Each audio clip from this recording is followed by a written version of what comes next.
जय जय रघुवीर समर्थ. श्रीमत दासबोध दशक 17वा. प्रकृती पुरुष नाम समास 6वा. देहात्म निरूपण नाम. श्रीराम समर्थ. आत्मा देहामध्ये असतो, नाना सुखे दुःखे भोगितो, शेवटी शरीर सांडून जातो एकाएकी. जय सद्गुरू. श्रीमत दासबोधातील दशक 17वा आहे प्रकृती पुरुष नाम आणि त्यामध्ये असलेला समास 6वा आहे देहात्म निरूपण नाम. बघा ना, समासाचं नाव आणि दशकाचं नाव. दशकाचं नाव काय आहे? प्रकृती पुरुष नाम. प्रकृती म्हणजे कोण? देह. पुरुष म्हणजे कोण? आत्मा. बरोबर आहे का? मग समर्थांनी पहिल्याच उवीमध्ये सांगितलं आत्मा देहामध्ये असतो. आत्मा म्हणजे कोण? तो पुरुष. बरोबर आहे का? देहामध्ये म्हणजे प्रकृतीमध्ये असतो.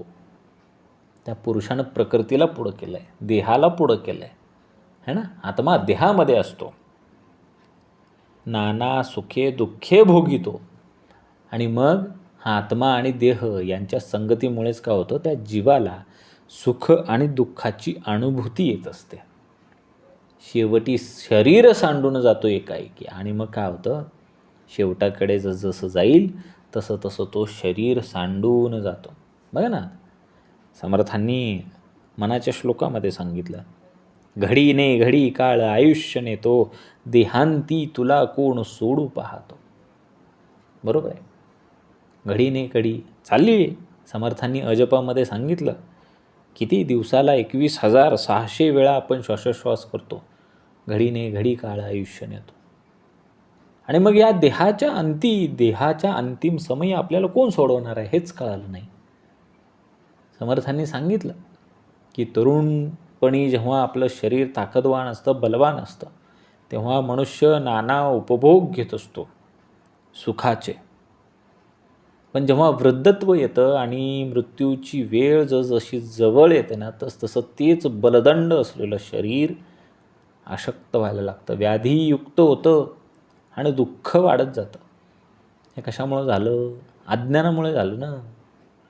कारण आपण या देहालाच काय करत होतो? परब्रह्म समजत होतो. समर्थांनी सांगितलं ना, देहरक्षणे कारणे यत्न केला, परी शेवटी काळ घेऊन गेला. ज्याला आपण नश्वर समजायला पाहिजे होतं त्यालाच आपण शाश्वत समजत बसलो होतो. मग शाश्वत कोण आहे? हा देह की ते परब्रह्म? हा देह तर नश्वरच आहे, ही प्रकृती नश्वरच आहे. मग खरं परब्रह्म जे आहे ते निरपेक्ष आहे, निर्दुःख आहे आणि या सगळ्याच्या पलीकडे आहे, शाश्वत आहे. ते कधीही नष्ट होत नाही. आणि मग जे शाश्वत आहे, जे कधीच नष्ट होत नाही, त्याला आपण कधी ओळखलंच नाही. समर्थांनी त्याची जाणीव करून दिली. सांगितलं ना, देहांती तुला कोण सोडू पाहतो? कोण सोडवणार आहे तुला? म्हणून काय करायचं? विवेके देहे बुद्धी सोडून द्यावी, विदेहीपणे मुक्ती भोगीत जावी. विवेक पाहिजे होता, समर्थांनी उभा केला. तुमच्या आमच्या अंतरी विवेक जर कुणी उभा केला असेल तर फक्त आणि फक्त समर्थांनीच उभा केला. त्या विवेकानेच देहबुद्धी सोडून द्यायची आणि विदेहीपणे मुक्ती भोगीत जावी.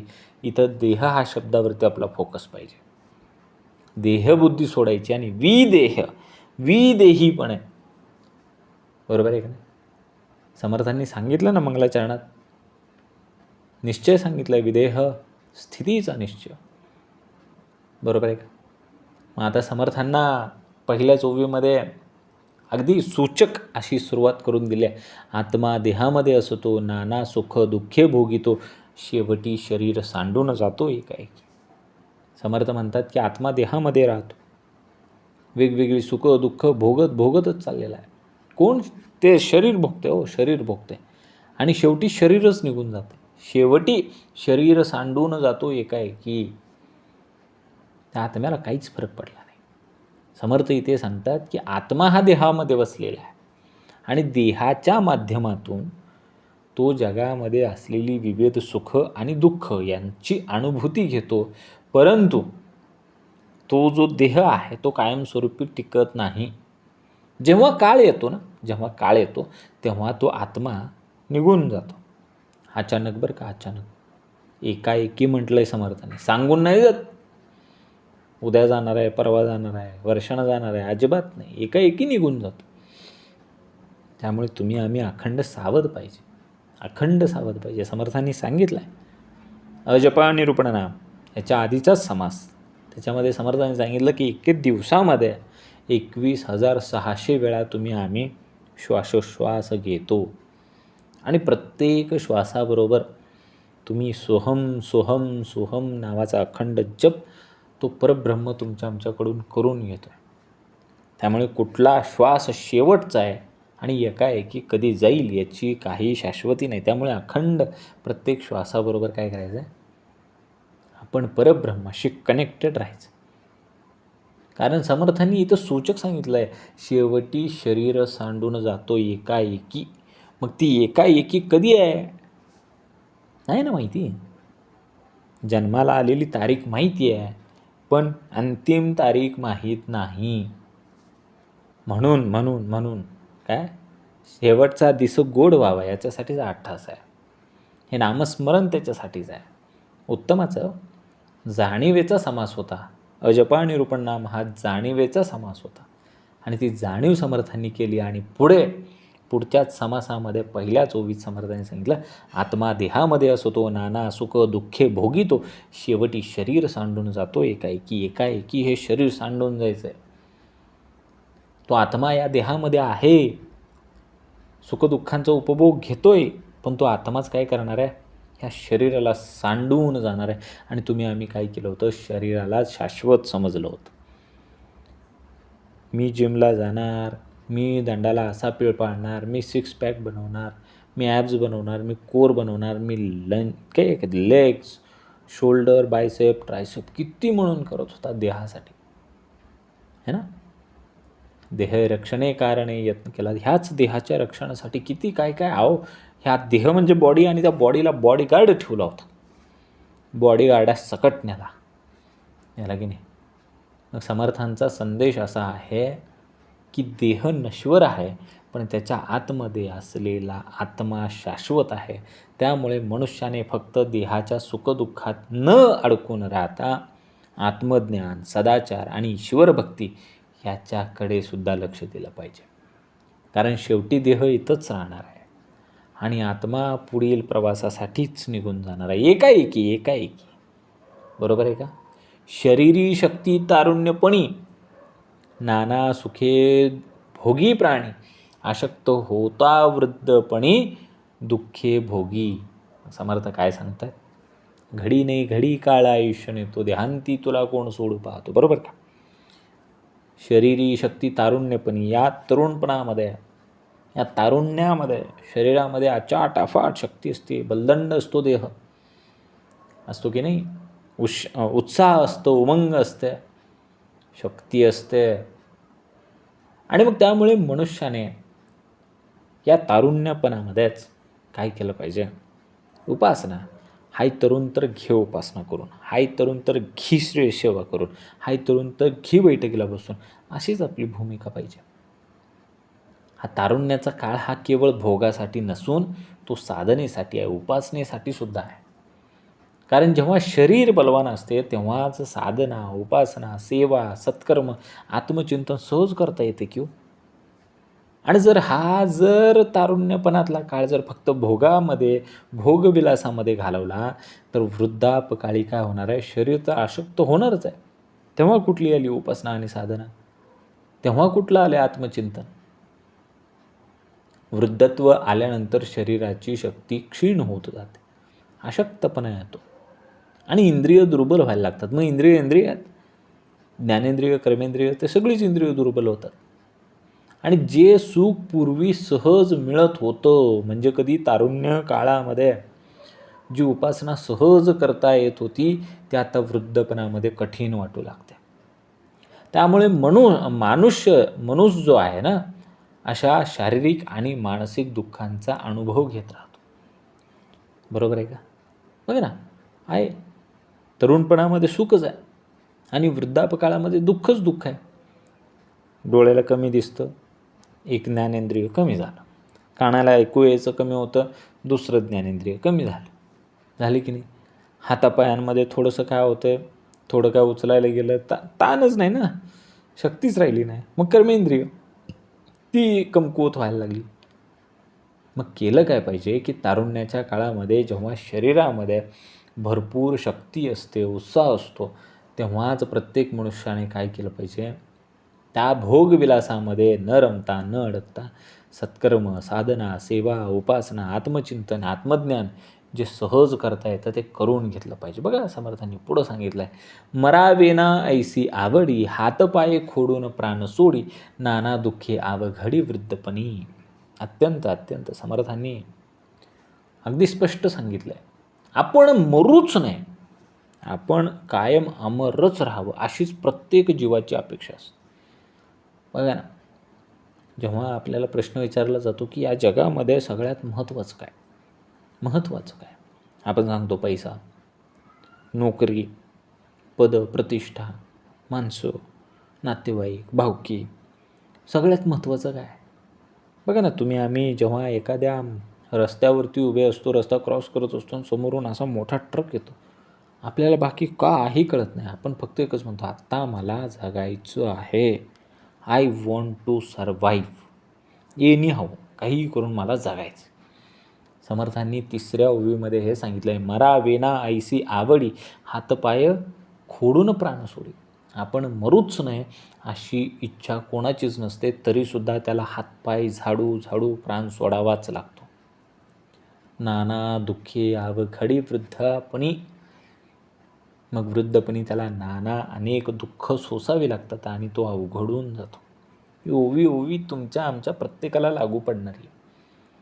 ह्याला अभिनिवेश असं म्हणतात बरं का. मृत्यूचं भय आहे. तुम्हा आम्हाला मृत्यूचं स्मरण पाहिजे, पण तुम्हा आम्हाला मृत्यूचं भय लागलं आहे. आपल्याला मृत्यूची भीती वाटायला लागली आहे. म्हणून समर्थांनी सांगितलं, मरावेना ऐसी आवडी. कोणाला मरण आवडतं आहे, कोणाला जायचं आहे मरून, देह त्याग करायचा आहे, ज्याला त्याला त्या देहामध्ये राहून अजून भोगविलास घ्यायचाच आहे. आपण मरूच नाही अशीच इच्छा प्रत्येक जीवाची आहे, तरीसुद्धा त्याला मरावं लागते. कसं? हातपाय खोडून प्राण सोडी.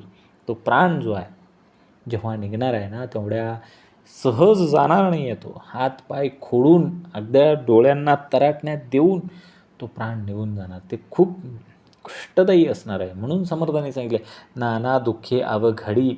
ती दुःख अवघड आहे वृद्धपणी. समर्थ आपल्याला सांगतात की या वृद्ध अवस्थेमध्ये जे वास्तविक चित्र आहे ना, ते समर्थांनी आज इथं दाखवलं आहे.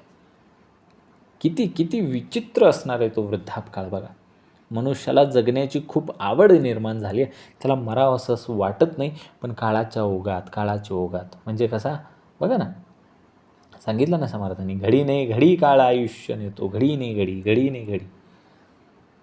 मग काय झालं? वृद्धपणी शरीरामध्ये अनेक प्रकारचे रोग आल्या, वेदना आल्या, अशक्तपणा निर्माण झाला, हातपाय काम करेनासे झाले आणि शेवटी अत्यंत कष्टाने अगदी हातपाय झाडून खोडून त्यांनी देह सोडला. हे वृद्धापकाळातलं वास्तविक चित्रण समर्थांनी दाखवलं आहे. त्यामुळे जीवन कठीण व दुःखमय वाटू लागलं आणि माणसाची जगण्याची अपेक्षा, आसक्ती तरीही संपली नाही. म्हणून समर्थ सांगतात या ओवीमध्ये, देहाबरोबर असलेला अतिमोह माणसाला दुःखामध्ये टाकतो. जर आयुष्यभर मनुष्याने साधना केली, विवेकाने जगला आणि ईश्वरभक्ती केली, तर वृद्धापसमयी त्याला मृत्यूची भीती वाटत नाही.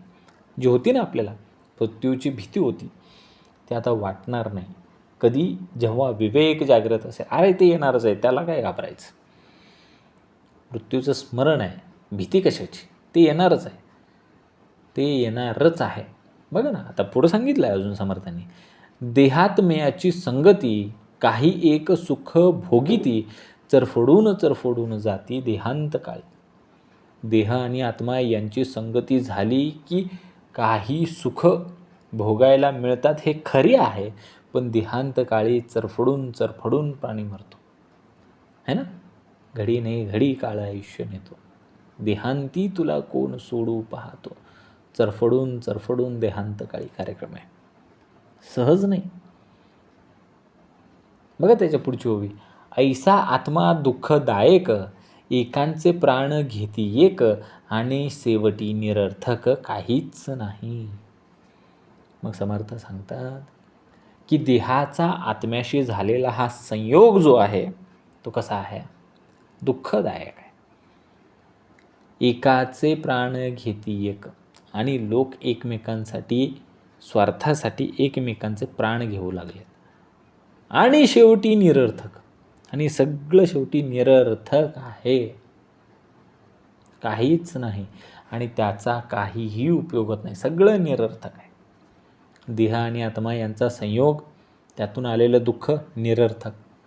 एकाचे प्राण घेती एक, एकमेकांना मारून लुबाडून खाल्लं, एकमेकांना मारून लुबाडून त्यांचे जीव घेतले, लुटलं, पण हे शेवटी सगळं निरर्थकच राहिलं.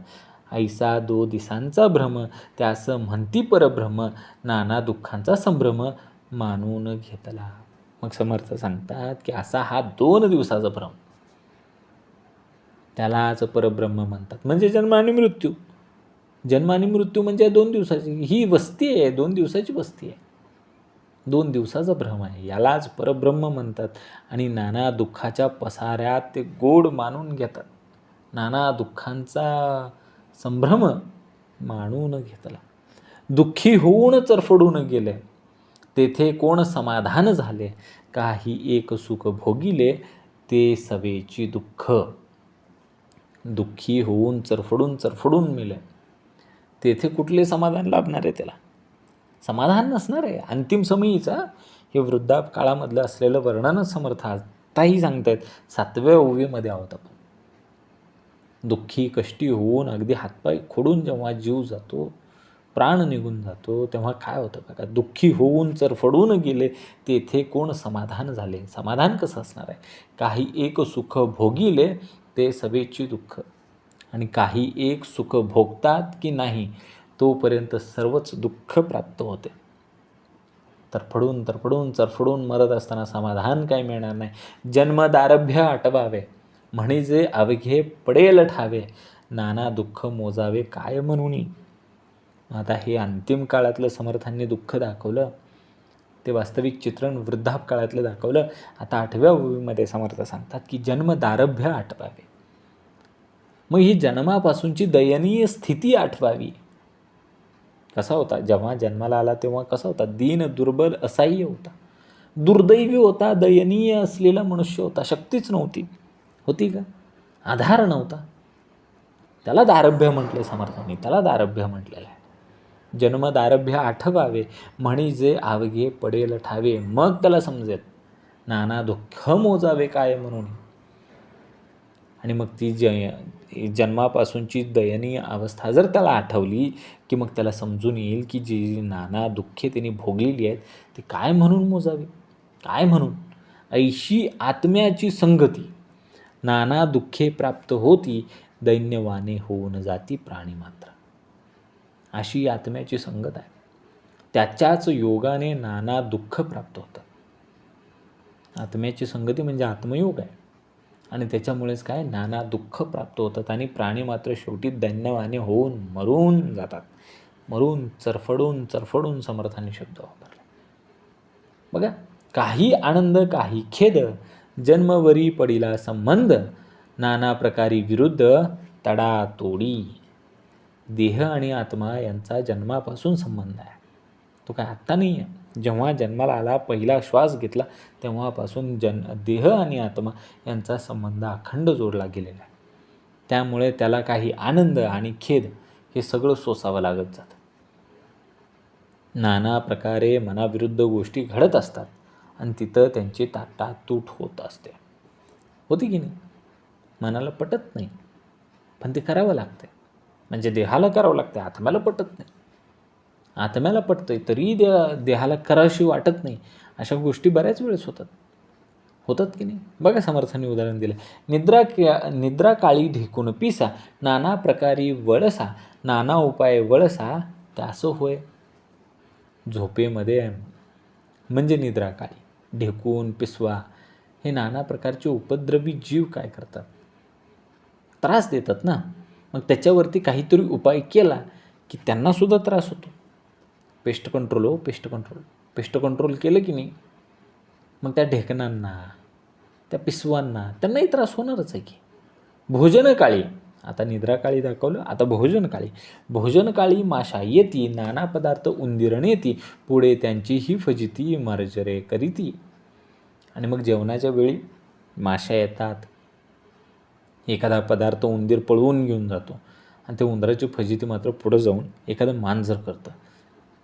बघा अजून सांगितले समर्थांनी, वा चामवा गोचिड, गांधले कानटे उदंड, एकास एक चरफड दोहीकडे. मग हे डोक्यातले पदार्थ आहेत सगळे बघा. कुठल्या? उवा असतील, चामवा, गोचीड अंगाला चिकटलेले, गांधील, कानटे, कानटे म्हणजे एक साप आहे, ते उदंड असतात आणि यांच्या एकामुळे दुसऱ्याला काय होते, चरफड होत असते. दोन्ही बाजूंनी त्यांची चरफड चालू असते. त्याचा त्रास आपल्याला होतो आणि आपलासुद्धा त्रास त्याला होतो. असंच आहे, चरफड दोहीकडे होत असते. बघा, विंचू सर्प वाघ रिसे, सुसरी लांडगे मानसास मानसे, परस्परे सुख संतोषे एकही नाही. मग विंचू सर्प, अस्वल, सुसरी, लांडगे आणि माणसांना माणसे या प्रकारेच काय होतात, त्रास देत असतात. आणि यांच्या परस्परामध्ये प्रेम असतो, सुख असतो, संतोष असतो असं काही दिसून येत नाही. दिसतो तो काय, फक्त त्रास, फक्त त्रास. आणि हे समर्थांनी उदाहरण दिले. उदाहरण कुठून सुरू झाले? कुठून? तर निद्राकाळी ढेकून पिसा, भोजनकाळी माशा, मग वा आल्या, चामवा आल्या, त्याच्यानंतर विंचू सर्प वाघ रिसे आले. असे 84 लक्ष जीव योनी. बघा पुढची ओवी आहे, 84 लक्ष उत्पत्ती, एकास एक भक्षिती, नाना पीडा दुःखन किती, म्हणून सांगावे. मग हे 84 लक्ष जीव योनीमध्ये असंख्य जीवांची उत्पत्ती होत असते. आत्ता आपण श्रवण करतोय, निरूपण श्रवण करतो यूट्यूबच्या माध्यमातून. या क्षणाला या 84 लक्ष जीव योनीमध्ये किती उत्पत्ती झाली असेल आणि किती ऱ्हास झाला असेल ह्याचा विचार करा. या पृथ्वी तलावावरती, या सृष्टीमध्ये किती प्रकारच्या, बघा ना, 4 खाणी आहेत, स्वेदज, अंडज, जारज, उद्भिज. किती म्हणून याच्यामध्ये जन्माला आली असतील आणि ऱ्हासही झाला असेल, मरूनही गेले असतील. एकास एक भक्षिती. आत्ता आपण निरूपण श्रवण करत असताना कितीतरी जीवांनी दुसऱ्या जीवांना भक्षण केले असेल की नाही. नाना पीडा दुःखण करीती, म्हणूनही सांगाव्या. आणि मग असे एकमेकांचं ते दुसऱ्यांचं भक्षण करत असताना प्राणीमात्रांना ज्या नाना पीडा, नाना दुःख भोगावे लागतात, ह्याचं वर्णन किती म्हणून सांगावे आणि कसे सांगावे. एका जीवाने दुसऱ्या जीवाला भक्षण करणे, ते पण 84 लक्ष जीव योनीमध्ये, ते दुःख किती मोठं असेल. बघा आता पुढे सांगितलं, ऐसी अंतरात्म्याची करणी, नाना जीव दाटले धरणी, परस्परे संवारणी एका एकांची. मग ही अंतरात्म्याची करणी, ऐसी अंतरात्म्याची करणी, हे जे सगळं चाललंय ना संवार 84 लक्ष जीव योनीमध्ये, ही अंतरात्म्याची करणी आहे. या पृथ्वी तलावावरती अनेक नाना प्रकारचे जीव अगदी दाटीवाटीने राहत आहेत. नाना जीव दाटले धरणी, या धरणीवरती दाटीनं राहत आहेत नाना जीव. मग ना तुमच्या आमच्या घरामध्ये काय होतं आहे, आपण म्हणतो माझं घर, उंदरं म्हणतात माझं घर, पाली म्हणतात माझं घर, ढास म्हणते माझं घर, ढेकून म्हणते माझं घर, बोका म्हणते माझं घर, कुत्रं म्हणते माझं घर. येते का लक्षात? आपल्या घरामध्ये आपण म्हणतो आम्ही फक्त 4च जीव राहतो, आई वडील मुलगा मुलगी. अरे नाही, कुठे 4 लोक राहतात? अजूनही बाकीचे जीव आहेत ना, आहेत. दारात बैल आहे, ती म्हशी आहेत, त्या शेरडा आहे, ती कोंबडी आहे, ते कुत्री आहे, ती बोका आहेत. बरं, घरामध्ये भिताडावरती आत्तासुद्धा पाली हिंडते त्या फोटोच्या मागणं. पाली आहे, ढास आहे की नाही? तर मग ही असंख्य असलेली जी काही सृष्टी चालू आहे, ही सगळी अंतरात्म्याची करणी आहे. आणि ह्याच्यामध्ये नाना जीव दाटणी वाटणीने या धर्तीवरती राहिलेले आहेत आणि ह्यांच्यामध्ये परस्पर संवाद चालू आहे. बघा ना, ट्यूबच्या खाली एखादी पाल दुसऱ्या कुठल्या तरी किड्याला खाते, झाला ना परस्पर संवाद. असं संध्याकाळी कित्येक पालींनी कित्येक किड्यांना खाल्लं असेल की नाही? एकमेकांची अशाच पद्धतीनं संवाराची, आणि हे कसं आहे परस्परांचा सततचं चालू आहे, अखंड चालू आहे, हा संवार सुरूच आहे. अखंड अखंड बघा आता पुढच्या 24 समर्थाने सांगितले, अखंड रडती चरफडती विवळ विवळो प्राण देती मूर्ख प्राणी त्यास म्हणती परब्रह्म. आणि मग असे प्राणी अखंड आहेत, 84 लक्ष जीव योनीमध्ये अखंड आहे तो, आणि अखंड राडारड चालूच आहे की. मग एखादा जीव निघून गेला की आपणच फक्त शोक करतो का? बाकीचेही प्राणी करतात. अखंड रडती चरफडती, आणि असे चरफडतात, विवळून विवळून प्राण देतात. मूर्ख प्राणी त्याला परब्रह्म म्हणतात. कळायला पाहिजे, जाणीवेचा विवेकाचा समास. बघा, परब्रह्म जाणार नाही, कोणाचं दुःख देणार नाही, स्तुती निंदा दोन्ही नाही परब्रह्मी. परब्रह्म कधी जातही नाही, कधी येतही नाही. तो कधी कोणास दुःखही देत नाही आणि सुखही देत नाही. स्तुती निंदा दोन्ही परब्रह्माच्या ठिकाणी लागू पडत नाही. कळायला पाहिजे. आपल्याला वाटतं की परब्रह्म आला आणि गेला. अरे तो येतही नाही, जात नाही, त्याने दुःख दिलं, तो कशाला दुःख देईल? त्याची मी स्तुती केली, त्याची स्तुती आणि निंदा त्याला काहीच फरक पडत नाही. बघा, अगदी शिव्या दिल्या तरी, समर्थांनी पुढच्या 24 सांगितल्या, अगदी शिव्या दिल्या तरी त्याला फरक पडत नाही. उदंड शिव्या दिलेल्या तितुक्या अंतरात्म्यास लागल्या, विचार पाहता प्रत्यय आल्या यथा तथ्य. उदंड शिव्या दिल्या, उदंड, तरी त्या अंतरात्म्याला लागत नाहीत. विचार करून पाहिले की याचा यथार्थ प्रत्यय येतोच येतो. विचार केला पाहिजे, तसं विवेक पाहिजे. काय बोलतोय आपण? शिव्या समर्थांनी दिल्या, कुठल्या शिव्या आहेत त्याची लिस्ट आहे बघा. धगडीचा, बटकीचा, लवंडीचा, गधडीचा, कुतरीचा, वोंगळीचा, ऐसा हिशोब शिव्यांचा किती म्हणून सांगावा.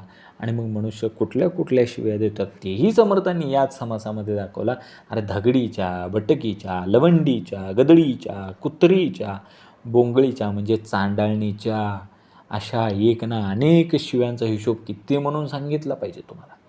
बघा, समर्थांनी अजून सांगितलं, इतुके परब्रह्मी लागे ना, तेथे कल्पनाची चाले ना, तोडा तोडीचे ज्ञान माने ना, कोणी एक असे. आणि मग एवढ्या शिव्या दिल्या, एवढ्या, धगडीचा, बटकीचा, लवंडीचा, गदडीचा, कुत्रीचा, ओंगळीचा, पण यापैकी कुठलीही शिवी परब्रह्म्याला लागली नाही.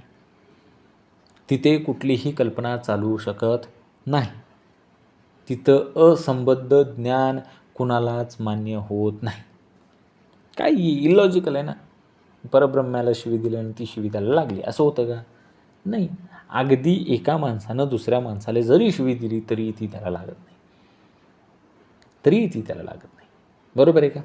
सृष्टीमध्ये सकळ जीव सकळास कैचे वैभव, या कारणे ठाया ठाव निर्मला देवे. मग सृष्टीमध्ये सर्व जीव असतात, सृष्टीमध्ये सकळ जीव, सकळास कैचे वैभव, त्यातील सर्वांनाच वैभव कसे द्यायचे? एवढे जीव आहे, 84 लक्ष जीव येऊन, या कारणे ठाया ठाय निर्मला देवे. म्हणूनच देवाने योग्य अयोग्य निर्माण केलं. सगळ्यांमध्ये, सृष्टीमध्ये सगळ्यांनाच काय पाहिजे? वैभव पाहिजे. आणि मग त्यामध्ये सगळ्यांनाच वैभव कसं प्राप्त करून द्यायचं? सगळेच राजा झाल्यावर प्रजा कोण व्हायचं?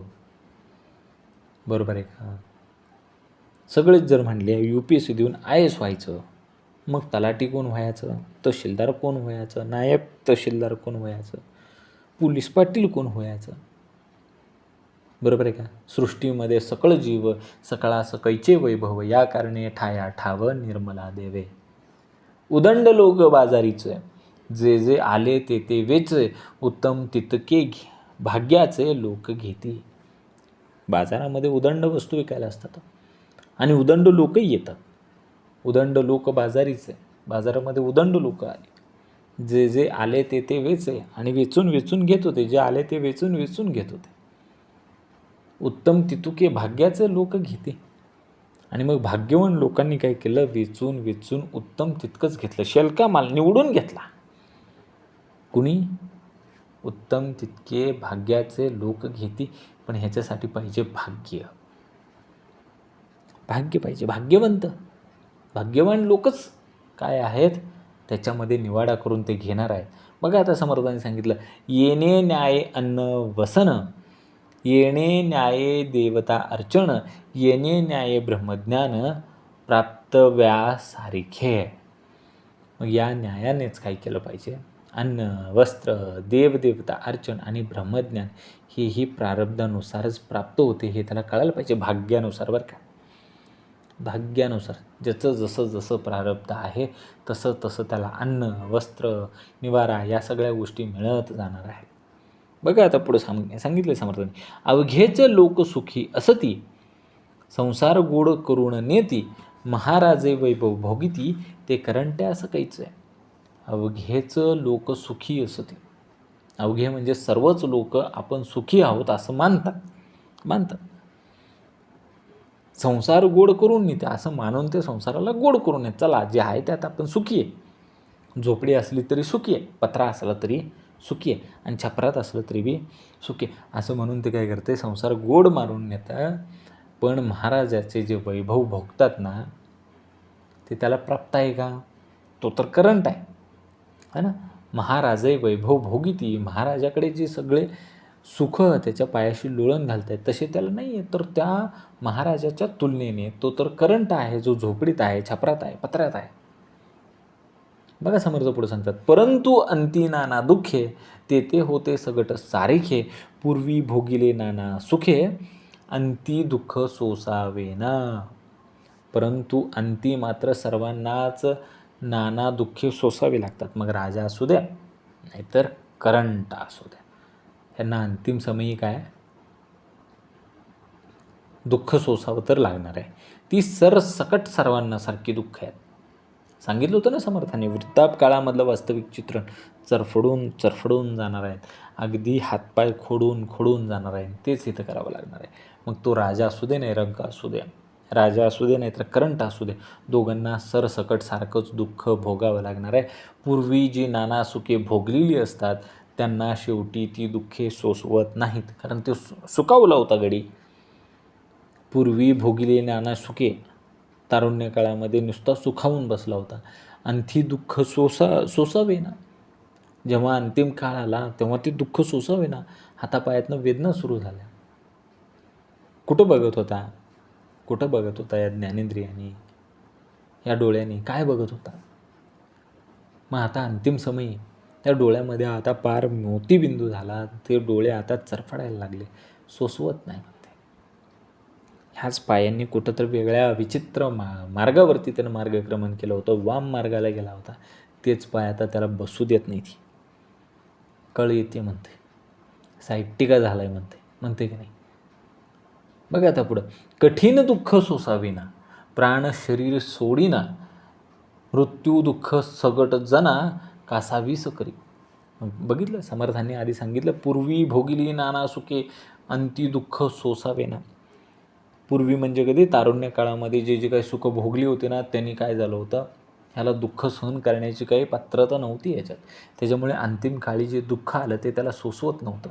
आता समर्थ परत सांगतात, कठीण दुःख सोसवेना. आणि ते कठीण दुःख होतं, ते काय त्याला सोसवत नव्हतं. मग आता प्राण सोडायच्या शरीरातून, प्राण शरीर सोडीना, मृत्यू दुःख सगट जना, कासावीस करी. मग एकीकडे एवढं मोठं दुःख त्याला सोसवत नाही, आणि एकीकडे वासनेमुळे प्राण शरीर सोडत नाही. याप्रमाणे मृत्यूकाळाचे दुःख सरसकट सर्व लोकांना कासावीस करून सोडतं. कासावीस असा त्याला कासावीस करून सोडलं जातं की तिथल्या तिथं ते सू करून टाकतं. दरदरून घाम निघतो. कधी कधी लोक शीसुद्धा करतात.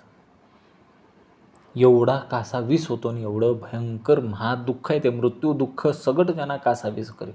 मृत्यू दुःख आहे ते, मृत्यूकाळचे दुःख सरसकट. मग ते फक्त मनुष्यालाच नाही, 84 लक्ष जीव योनीला हे समर्थ अधोरेखित करतात. नाना अवयवहीन झाले, तैसेची पाहिजे वर्तले, प्राणी अंतकाळी गेले, कासावीस होऊनी.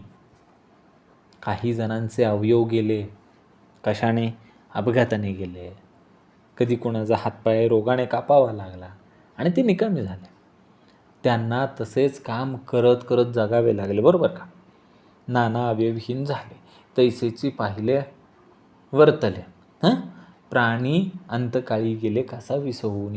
शेवटी त्यांना सुद्धा कासावीस होऊनच मारावं लागतंय. एकतर त्यांचे अवयव निकामी झाले होते, अवयव निघून गेले होते, तरीसुद्धा त्यांना त्याच लेवलचा कासावीसपणा शेवटी सहन हा करावाच लागतो, त्याशिवाय पर्याय नाही. बघा समर्थ सांगतात, रूप लावण्य अवघे जाते, शरीर सामर्थ्य अवघे राहते, कोणी नसता मरते आपद आपदो. मग वृद्धपणी रूप लावण्य निघून गेलं. तारुण्यपणामध्ये काय ते दिसायचं रूप लावण्य, काय ते देखणं. पण गावात असलं कुणाला रूप नव्हतं, एवढा देखणं गडी, केस अशी, काय विचारायचं काम नाही. रूप लावण्य अवघे जाते. राहिलं का म्हातारपणी, टक्कल पडलं. जे काही सुदृढ सशक्त बांधा होता आता पार हाडाची काडं झाली, पार काहीच दिसत नाही. वृद्धपणी रूप लावण्य निघून गेलं, शरीराचं सामर्थ्यसुद्धा नष्ट झालं. कधी काळी पैलवान होता गावात, शड्डू जर ठोकला ते सुद्धा सामर्थ्य नष्ट झालं. आणि जवळ कोणीच नसतं, कोणी नसता मरते आपदा आपदे. आणि मग जवळ कोणीही नसताना यातना भोगत भोगत तो मरून जातो. अंतकाळ, अंतकाळ हे अंतकाळीचं वर्णन समर्थांनी दिलं आहे. अंतकाळ दैन्य दिन सकळांतासी तत्समान, ऐसे चंचळ अवलक्षण दुःखकारी. मग हे अंतकाळामध्ये सर्वांना सारखंच सरसकटपणे असंच कासावीस व्हायचं आहे, चरफडून तरफडून हातपाय खोडून निघून जायचं आहे. ती परिस्थिती कशी आहे, खूप दैन्यवानी आहे. आणि असे हे चंचळाचे म्हणजे अंतरात्म्याचे अवलक्षण फार दुःखदायक, फार दुःखद. ऐसे चंचळ अवलक्षण, कारण समर्थांनी आल्या सांगितलं होतं, पहिल्याच ओळीत सांगितलं होतं की हा देह सोडून तर आत्मा एकाएकी निघून जातो, एकाएकी. मग एकाएकी जर सटकन निघून जायचं असेल, अटॅक फटॅक सटॅक व्हायचा असेल, किती दुःखदायक असेल. बघा पुढं, भोगून अभक्ता म्हणती, हे तो अवघेच फजिती, लोक उगेच बोलती पाहिल्या बिन. आणि तरी लोक त्याला भोगून अभोगता असे म्हणतात. खरे तर सर्व फजितीच असते, पण लोक पाहिल्याशिवाय उगच बोलत असतात. बघा पुढं सांगितलं, अंतकाळ आहे कठीण, शरीर सोडीना प्राण, बराड्यासारखे लक्षण अंतकाळी. मग अंतिम काळी एवढं कष्टदायक, दुःखदायक आहे, कठीण काळ आहे तो, तरीही प्राण शरीराला सोडत नाही. आणि अंतकाळी त्याला केविलवाना, असह्य आणि फेकाऱ्यासारखा, बराड्यासारखा करून टाकतो, अशी त्याची अवस्था होते. इति श्रीदासबोधे गुरुशिष्य संवादे देहात्मनिरूपणनाम समास 6. जय जय रघुवीर समर्थ. ओम श्री गुरु दत्तात्रय श्रीपाद श्री वल्लभाय नमः. जय सद्गुरु.